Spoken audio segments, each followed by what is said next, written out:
Okay, so good afternoon, everyone. So let us have our second lesson in General Chemistry 2, which is all about properties of liquid and intermolecular forces. So last time we have discussed all about intermolecular forces. So these are the forces that acts, no, which holds the components of a molecule and between molecules altogether. No? So now let us understand what are the different properties of liquid. So the first property of liquid is what we call viscosity. So viscosity is the measure of the liquid's resistance to flow. Water, gasoline, and other liquids that flow freely have low viscosity. Honey, syrup, motor oil, and liquids that do not flow freely have higher viscosities. The intermolecular forces between the molecules of a liquid, the size and shapes of the molecules, and the temperature determine how easily a liquid flows. So, technically speaking, viscosity is a property of liquid, which means how thick or runny a liquid is and how hard it is to flow or kung gaano siya ka dali or kabagal na mag-flow. Now, liquids like water, gasoline, which flow easily, they have what we call low viscosity. Now, liquids like honey, syrup, and motor oil, which flow slowly, they have high viscosities. So, how easily a liquid flows depends on how strongly the molecules attract each other, the shape of the molecules, the temperature of the molecules, which in liquid usually flow faster when warm. Ayan. So those are the things in which the viscosity or the how liquid flows depends on. So the stronger the attraction of molecules, the higher the viscosity. Now the weaker the attraction of the molecules, such as in water, it has lower viscosity. Okay? Ayan. So these are the examples of liquids that have different viscosities. Water and other liquids na can flow easily have low viscosity, while while liquids with that flows do not flow easily have higher viscosity, such as honey, syrup, and motor oil. Ayan. So, yung mga in between naman, they have medium viscosity. So, in short, viscosity viscosity is how, the liquid flow. Okay? So, the thicker the liquid, thicker liquids flow slower, thinner liquid flow faster. Okay? So, that is viscosity. Next, we have capillary action. So, si capillary action naman,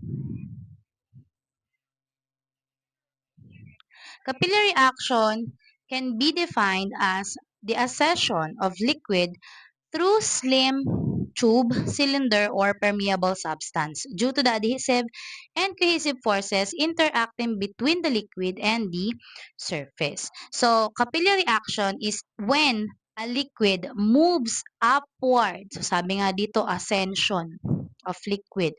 So, when a liquid move upward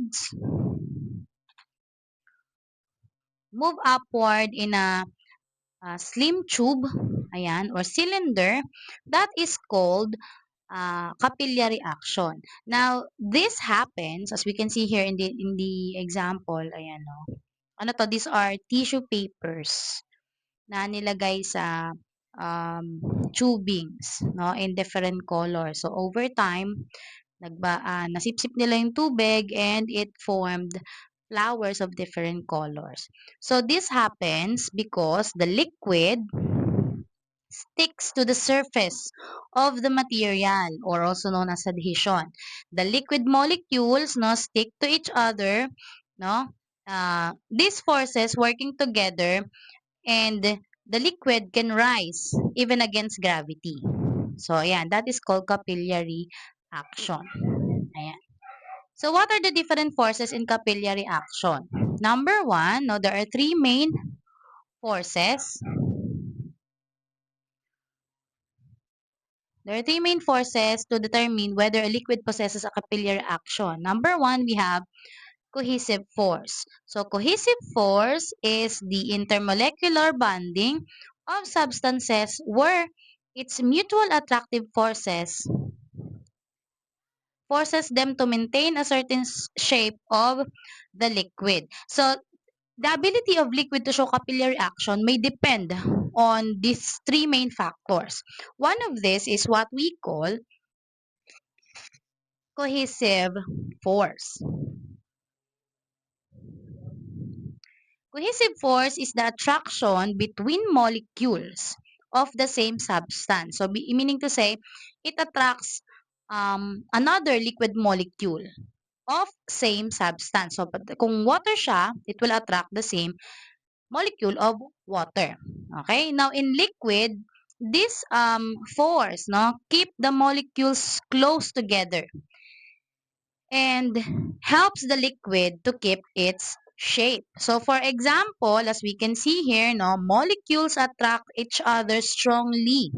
Ayan, so yung mga water droplets that we see in the leaves, no, ay nagbubuo-buo or nagsasama-sama. So because of this, water forms round droplets instead of spreading out flat. So instead na kumalat siya sa ating dahon, no, the water forms round droplets. Ayan. Instead of spreading out. Okay? Ayan. So, nangyayari ito if the leaves or the material is really smooth, no? So, pag sa smooth surface, the water forms into droplets, no? Ayan. So, in simple terms, cohesion is what makes the liquid molecules, no, stick together. Okay? Kung ito yung reason bakit nagsasama-sama yung liquid and forming into a droplet. Okay? So, that is cohesion. Next, we have adhesive force. So, ano naman si adhesive force? Grabe, ang ikli ng ano na to. Adhesive force is when forces attraction between unlike molecules occur. Ayan. It is called adhesive forces. So, adhesive force is the attraction between different kinds of molecules. So, in this case, it is between the molecules of a liquid and a different material. So, this force, no, the adhesive force, makes a liquid stick to other surfaces. Okay? Sa hindi niya katulad na molecule. Okay? So, for example, no, water sticking to the side of a glass, no, sa baso, 'di ba? Or a tin tube, let's say straw, no? That is because of adhesive force.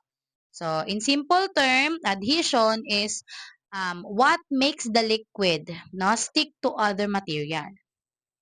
Si cohesive force, balikan lang natin, cohesive force is what makes water, no, stick with uh with its own, no, or its same molecule, while si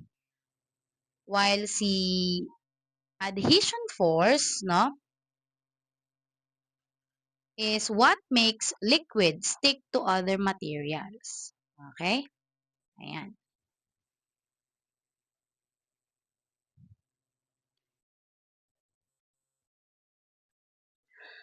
Next type of force in capillary action is we have surface tension. So what is surface tension? Surface tension is defined as the energy required to increase the surface area of a liquid or the force required to increase the length of a liquid surface by a given amount. This property results from the cohesive forces between molecules at the surface of a liquid, and it causes the surface of a liquid to behave like a stretched rubber membrane. So technically, surface tension, it happens because the molecules at the surface of the liquid pulls strongly on each other. So naghahatakan yung lahat ng liquid molecules no towards each other, nagsasama sila, no? Because of this, it takes an extra energy or force, no, to stretch or break the surface of this liquid. Okay? Now example, water, no? Water has a high surface tension because ayan, itong tubig na to, water has a high surface tension because the water molecules are strongly attracted to each other, no, through hydrogen bonding. So, pinakita natin in our last lesson in our intermolecular forces that the molecules of hydrogen, no, attracts another molecule of water, no, wherein the hydrogen no atom in H2O bonds with the negative side of another molecule or water molecule, which is yung oxygen in H2O, which combines them no or binds them, ayan, to have a bond. Okay, so technically yung ating liquid surface no ganun ang nangyayari. Okay? So this is why the surface of the water is tough enough, no, to hold small objects or insects such as this insect as we can see here, ang tawag dito, no, water strider without breaking the water. No? So water strider as we can see, no, usually ito nakikita sa mga um, stagnant water pero sometimes, most of the times pala, sa mga flowing water. Ewan ko kung nakakita na kayo nito sa ilog, no? Pero sa mga ilog marami po neto. And usually patalon-talon sila. Ayan. So yung mga insect na nakikita niyo patalon-talon sa tubig or sa ilog, those are called um, water strider. Ayan. Ay, ano ba yan? Those are called water strider. Ayan.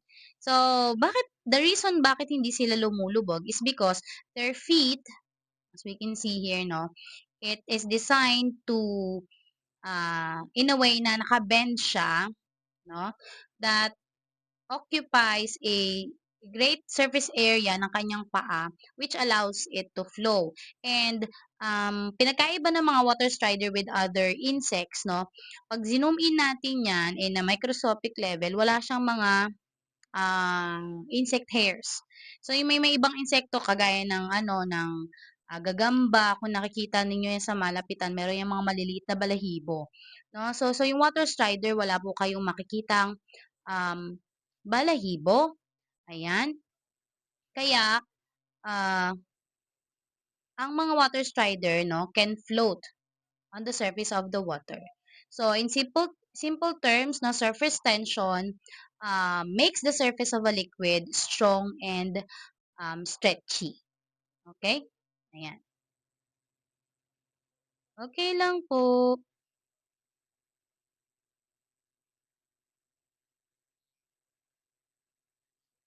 So, how are we going to remember the difference between what are the differences between the forces in capillary action?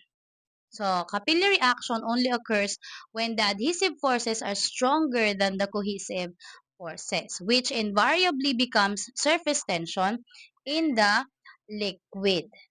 Okay? So, decreased surface tension also increases capillary action. This is because decreased surface tension means that the intermolecular forces are decreased, thus decreasing cohesive forces. As a result, capillary action will be even greater. So, capillary action, sabi nga natin, it happens when the liquid sticks more to the surface than to itself or than to another liquid. So, this means that the adhesion force is greater than the cohesive force. So, wait, ay, sorry, excuse me. When the surface tension is lower, okay, the capillary action becomes stronger. So, lower surface tension means that the molecules, no, of the liquid do not pull each other, hindi nila nahatak yung isa't isa as tightly as they should. So, the liquid can move more easily through the small spaces in between. And because of that, no, capillary action may happen. So, the easier way to remember, adhesion is when the liquid sticks to other surfaces or other material. Okay? Example, yung pagdikit ng ng tubig sa ah, sa dahon, sa pader, sa glass, sa straw. Ayan. So, because of that, no, the ability of a liquid to stick in other surfaces, capillary action may happen. While cohesion naman, it is the ability of a liquid to stick to itself or to another liquid of the same substance. So, pag ganito, no, pag ganito ang force ng ating liquid, eh, capillary action will not happen. Rather, what will happen is capillary repulsion. Okay? So, in capillary repulsion, cohesion or sticking of liquid to another liquid is greater than adhesion. No? So, mas dumidikit ang liquid sa kapwa niya liquid kesa sa pag-stick niya sa other surface. Best example ng nagpapakita ng capillary repulsion is yung liquid na mercury. Ewan ko kung nakahawak na kayo nun or nakakita na kayo nun.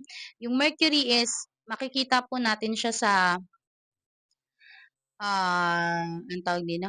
Sa thermometer, ayan. So, merong mga thermometer na liquid mercury pa, merong thermometer na alcohol ang laman. So, yung mga liquid mercury na, ay yung mga thermometer na liquid mercury ang laman, no, pag nabasag yon and you will try to hold, no, a liquid mercury, hindi nyo siya mahahawakan. No, para siyang umiiwas. That is because, no, ang mercury ay may high cohesion force or high cohesive force. Ibig sabihin, yung liquid mercury, nag stick lang siya sa kapwa niya liquid mercury at hindi sa ibang bagay. Okay? Ayan. So, capillary action works best if, no, the liquid sticks to the surface more than its own molecules. Okay?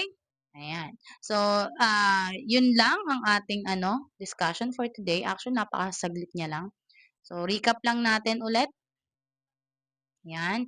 So, what we have discussed today is all about the properties of liquid, no? And in the intermolecular forces. So, sabi nga natin last time, we have uh, discussed, no, all about intermolecular forces wherein we have learned what are the different forces acting between the components of molecules and also between molecules.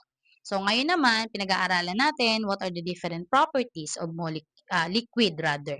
So the first property of liquid is yung tinatawag nating viscosity. Sabi natin, viscosity is the liquid's resistance to flow. So, technically, it shows how thick or runny a liquid is. Kung gaano ba siya kalapot or kalabnaw. No? So, the liquids like water, gasoline, which liquids that easy to flow or flow easily, no, they have low viscosity. But yung mga liquids like honey syrup, motor oil, yung mga malalapot na liquid, they have really high viscosity. Okay? Ayan. So, next property of liquid is yung tatawag natin capillary action. So, capillary action is when the liquid moves upward no? Upward, a slim tube, no? Or in the tiny spaces of another material. So in this experiment, as we can see here, no, these are tissue papers, no, na inilagay sa mga bottles or sa mga glasses with different colors. So iniwan lang siya over time, and then the effect would be this. No, after such time, no, the water will seep through the material. It will move upward, no? It will stick to the surface and it will create, ayan, beautiful flower-like tissues. Ayan. So this happens because again, the liquid sticks to the surface of the tissue. Ayan. Ayan. And because of that, no, the liquid can rise even against gravity. Now, what are the forces that can affect capillary action? There are actually three main forces, no, that depends on capillary action. One of this is what we call cohesive force. Cohesive force is the attraction between molecules of same substance. So technically, it is the force that keeps the molecules close together, no, and keep it shape. So example, yan, pag umuulan, ayan, at pumapatak ang ulan, at ah, pag ang tubig ay pumatak sa mga surface na madudulas, no, especially mga madudulas na surface or smooth surfaces, the water droplets or the water forms water droplets, no, yung mga bilog-bilog. Kasi nagsasama-sama sila. So the forming of these water droplets is because of cohesive force. It is the ability of a liquid to stick, no, to each other or to another liquid with the same substance. Okay? Next type of force is yung tinatawag nating adhesive force. Adhesive force naman, ito yung attraction between, no, different kinds of molecule. So this force makes the liquid stick to other surfaces, no? Yung ito naman yung kakayahan ng liquid na dumikit sa ibang mga bagay, hindi sa kapwa niya liquid. So example nga natin diyan, if the water sticks to the glass, no? Pag umiinom tayo ng mga juice or kape, yan, didikit yung liquid sa ating baso or sa ating straw. Ayan. Or ito, in this case, ito sa halaman. Ayan. Ayan. So, this is called adhesive force. It is what makes the liquid, no? It is a force that makes a liquid stick to other materials. And last force in capillary action is yung tinatawag nating surface tension. Surface tension is the energy required to increase the surface area of a liquid. So, surface tension happens because, no, the molecules at the surface of a liquid have strong cohesive force. So, sabi nga natin, di ba, cohesive force is yung hinahatak ng liquid or nag stick yung liquid sa kapwa niya liquid. So, if liquids have strong pull to each other, no, surface tension can happen. Okay? Ayan. So, dahil nagsasama-sama yung mga liquid, no, they have strong force, no, pull to each other, no, the surface of the liquid can stretch, no, or may not break, or para siya nagiging rubber membrane, no, which allow small objects or insects, no, to sit on top of the surface of the liquid without breaking. So, best example nga natin dyan, ito, ayan, in the surface of the water, yung tinatawag nating water strider. So, madalas itong natatagpuan sa mga stagnant water or di kaya sa mga freely flowing water, such as yung mga ilog. Ewan ko kung nakakakita na kayo niyan. No? Pero patalon-talon sila doon. Ayan. And the main reason bakit sila nakakatalon na hindi lumulubog is because of surface tension. No? And as we can see, these insects are designed in such a way na sila ay kayang tumuntong, no, in the surface of the water. And compared to other insects, no, kung titignan natin siya in a zoom in a microscopic level, wala po silang maliliit na balahibo, no? Unlike other insects, no, such as ants or grasshoppers or uh, yung mga spiders, no? Kung titignan natin yun sa malapitan, meron silang mga maliliit na hair which no, pwedeng makatusok sa ating liquid surface na posibleng makasira sa bond ng liquid molecules. So, yun yung reason bakit sila lumulubog. Pero si water strider, wala siya noon, kaya sila ay nalulutang or nakakalutang sa ibabaw ng ating liquid. Okay? Ayan. So, surface tension technically makes a surface of the liquid strong and stretchy. Now, para mas maintindihan nating mabuti or matandaan nating mabuti, no? Kung anong pinagkaiba ng adhesion and cohesion, no? Adhesion is again, the liquid sticks to a surface. Cohesion is the liquid sticks to another liquid of the same substance. Okay? Ngayon, if there is greater adhesion in the liquid, ibig sabihin, adhesion is greater than cohesion, no? Mas nag-i-stick ang liquid sa surface, capillary action may happen. But if cohesion is greater than adhesion, ibig sabihin, mas nagdidikit-dikit yung liquid sa isa't isa, kumpara sa pagdikit niya sa ibang material, no? Capillary attraction will not happen. Rather, what will happen is capillary repulsion. No? It will just stick with the same liquid substance and not to a surface. So, ayun lang. So, ganun lang kadali yung ating discussion. So, any questions so far? May tanong po ba? So, kung walang tanong, I will just upload this video no, sa ating Quipper account. Ayan. So, by the